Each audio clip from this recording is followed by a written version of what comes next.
원찰이라 하던가요? 대부분 임금의 묘소 근처에는 사찰이 하나씩 있습니다. 세조의 능인 광릉의 원찰이 바로 봉선사입니다. 무엇보다 반가운 건 일주문의 현판이 한글이었다는 겁니다.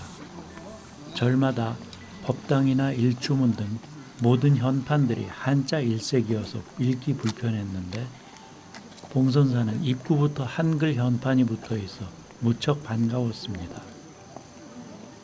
일주문 옆으로는 넓은 연밭이 펼쳐져 있습니다. 연꽃들은 벌써 졌습니다. 이제 넓적한 연잎만 남아 초가을 바람에 일렁이고 있습니다. 연밥들도 심심찮게 눈에 띕니다. 7월 중순경부터 한 달 가까이 사람들에게 부처님의 설법 말씀을 생각나게 했을 연꽃을 보지 못해 아쉬웠습니다. 그러나 연꽃잎마저 시들고 연꽃 줄기가 말라버린 연못 추운 겨울 땅 위에서 묵묵히 추위를 이겨가면 내년 여름 다시 아름다운 자태로 연꽃잎이 피겠지요. 자연이란 그렇게 말없이 순환하는 것이니까요. 인생의 굴곡도 별반 다름없습니다. 오르막과 내리막을 번갈아가며 살아가기 마련, 특별히 기뻐하거나 애달파할 일도 아닙니다. 그러나 한겨울의 추위 속에서 얼어있는 연밥을 보면 가슴이 아리긴 합니다. 구공탄처럼 꽃씨들이 빠져나간 그 뻐끔한 구멍을 보는 일은 참 처연한 일입니다. 벤치에 앉아 연밭을 바라보는 할머니의 눈길에 무엇이 담겨 있을까요? 삶의 희노애락을 다 겪었을 법한 한국의 어머니 같은 모습이 자꾸 눈에 밟힙니다. 봉선사 경내에는 온갖 풍파를 겪었을 법한 느티나무가 한 그루 서 있습니다. 말 그대로 노거수입니다. 그 커다란 그늘 밑에는 100명도 더 되는 사람들이 앉아도 넉넉할 만한 그늘을 만들어줄 듯합니다. 조금 더 올라가 보면 대웅전을 오르기 전 현대적인 모습을 한 부처님 석상이 보입니다. 신자가 아닌 저는 미륵불인지 약사열애불인지 잘 모르겠습니다만 현대적인 기법으로 빚어진 부처님이 전통적인 부처님보다 훨씬 정감 있게 느껴집니다. 이 사찰은 여러모로 특이한 모습을 보입니다.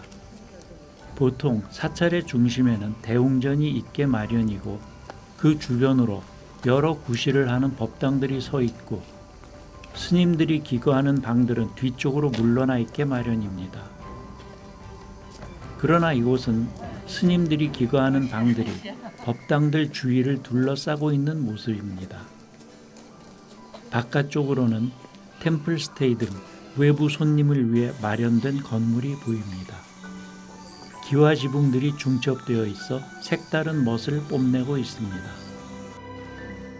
경내로 들어와 뒤를 돌아보니 방금 지나쳐온 건물들 지붕 사이로 이상한 것들이 보입니다.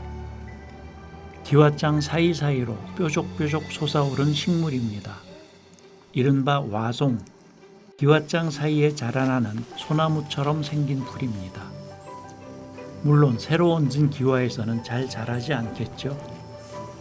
귀한 약재로도 쓰인다고 저걸 올라가서 뜯어가는 사람들도 있답니다. 나참. 그리고 드디어 대웅전을 만납니다. 그런데 여기서도 너무나 반가움에 눈이 크게 떠집니다. 대웅전이 아닙니다. 큰 법당입니다. 어느 절에나 반드시 있는 대웅전이 아니라 한글로 된 큰 법당이 있을 줄은 몰랐습니다.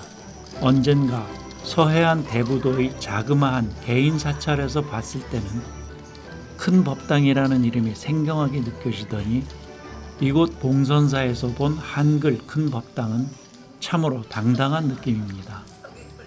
이런 사찰도 있구나 하는 감탄을 넘어 모든 사찰이 한글 위주의 현판을 걸어주었으면 하는 간절한 마음이 솟구칩니다. 저녁 시간입니다. 사찰에서는 하루 일과가 끝났다는 표시로 법고와 종을 칩니다. 사찰에서 저녁에 치는 법고 소리는 참으로 장엄합니다. 혼신의 힘을 다해 치기 때문에 건장한 스님 몇이 교대로 돌아가며 치기도 합니다. 오늘 봉선사에서는 그러나 새로 법고를 배우시는 스님인지 소리가 좀 밋밋합니다. 그러나 법고와 함께 울리는 종소리는 여운이 오래 갑니다. 봉선사의 범종은 역사가 꽤나 깊어 보물로 지정되어 있다고 합니다. 내려오는 길은 벌써 저물었습니다. 음력 8월 대보름의 달이 봉긋 솟아 있습니다.